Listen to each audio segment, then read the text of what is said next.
We begin with the disappearance of Jamal Khashoggi, the Saudi Arabian journalist in exile who walked into that Saudi consulate in Istanbul last week and never came out.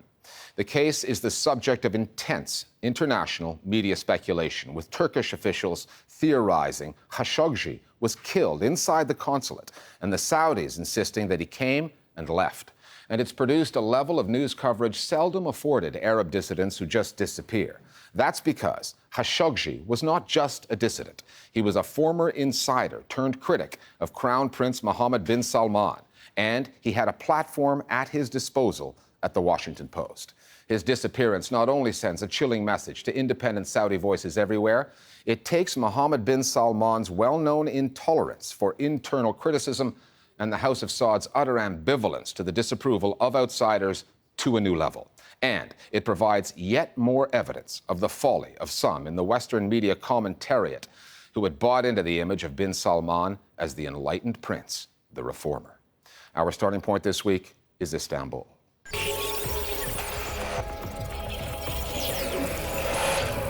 Khashoggi entering Saudi Arabia's consulate. It was a shot seen around the world.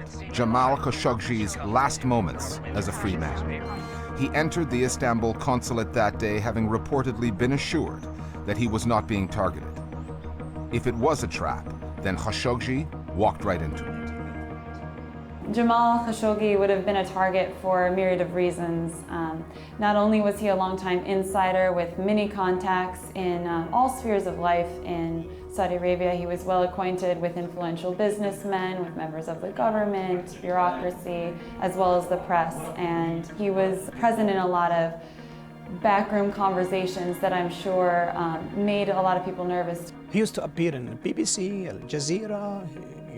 He used to be interviewed by, U.S. newspapers, British newspapers. He became like a star in terms of knowledge about Saudi Arabia. What worrying me the most is one-man rule. He used to be like even advisor of Prince Turki Al Faisal, who was actually the head of Saudi intelligence, and he was ambassador to the United States. Jamal Khashoggi was like his consultant. There's different dimensions to this, but they all come together in the fact that the current Saudi government has clamped down really hard on any kind, it's not just dissent, it's any kind of independent opinion that is not completely echoing the government line. They don't like it and they're trying to stop it. News of Jamal Khashoggi's disappearance was initially greeted with silence from the Saudi Arabian government and the media outlets it controls. The story was being driven from Turkey, but not at the political level. The anonymous sources quoted in the Turkish media, the ones who reportedly described an assassination squad of 15 Saudis landing on 2 private jets that same day, were from Turkish police and intelligence. By day 2, it had grown into a global story, datelined Istanbul, but the Turkish president was saying very little at the time, which is usually not his style.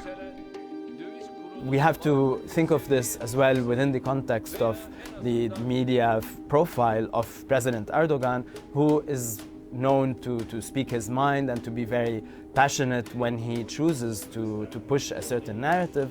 And he certainly, in his media interviews and interactions, has been very guarded. Erdogan wants to leave himself room to walk back or to keep himself from the brink when it comes to diplomatic relations with Saudi Arabia. I don't know if he's trying to hedge himself from going toe-to-toe with MBS over this, at least as of yet. So it seems to me to be a little bit of a political safeguard to allow this to sort of go through secondary channels through law enforcement.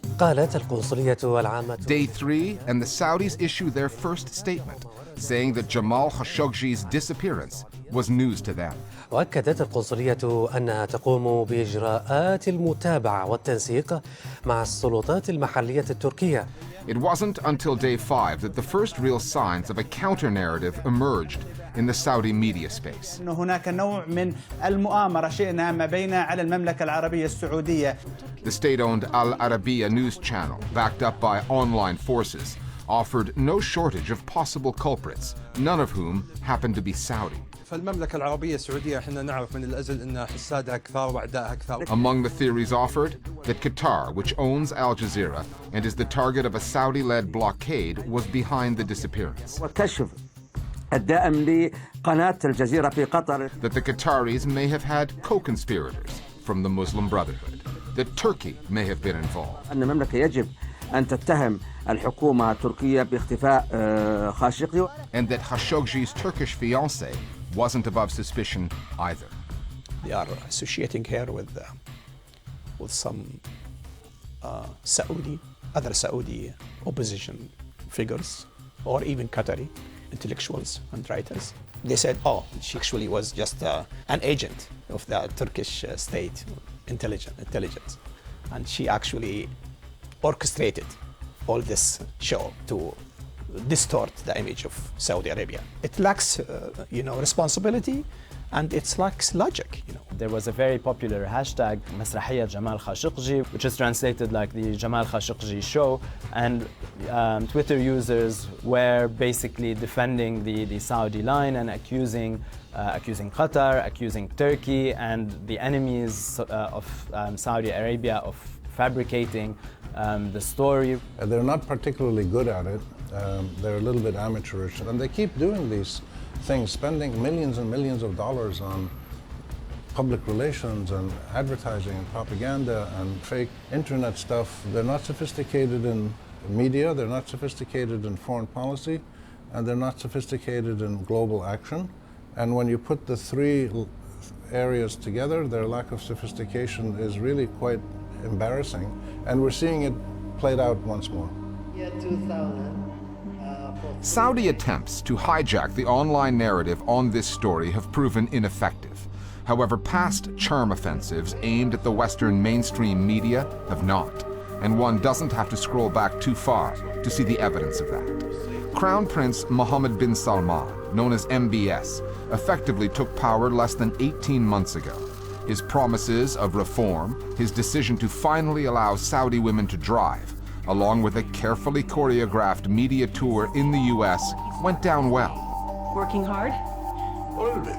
News outlets that are usually skeptical of Saudi propaganda, including the BBC, The Guardian, The Washington Post, and The New York Times, bought in, producing positive stories and editorials. You can still find those articles online. Given what has happened since, and the changes that haven't happened, the editors who signed off on those pieces probably wish they could take them back. You really have to believe that some of it was a willful ignorance. Thomas Friedman calling MBS the embodiment of Saudi Arabia's Arab Spring, deliberately ignoring the obvious violations of these principles in the arrests of journalists and the crackdown on women activists and other illiberal policies that MBS oversaw. And now we've seen some attempts by the likes of Thomas Friedman to backpedal and really being reluctant to, even now, take a strong stand against the Crown Prince. It's clear that the Western press went overboard in promoting him as a positive force for change in the region. So the lesson of this is, don't fall for these propaganda campaigns when they're presented by Arab governments or any government. Demand facts, demand proof, and judge people on their actions, not just their nice words. And I think this is a lesson for journalists everywhere. The disappearance of Jamal Khashoggi will resonate with journalists and all kinds of other voices, from activists to dissidents to would-be revolutionaries, and not just in the Middle East. Khashoggi was not actually a threat to the government. He was a voice of reason, and the government should have welcomed voices like Khashoggi. He always spoke with respect about Saudi leaders. So if Khashoggi was a threat, then what to say about others? It's about silencing voices, and this is not confined to Saudi Arabia. Authoritarian governments the world over, and even democratic countries as well, make these choices. The silencing of voices The silencing of journalists seems to be a top priority for many governments around the world, well, from the US to Russia to the Arab world.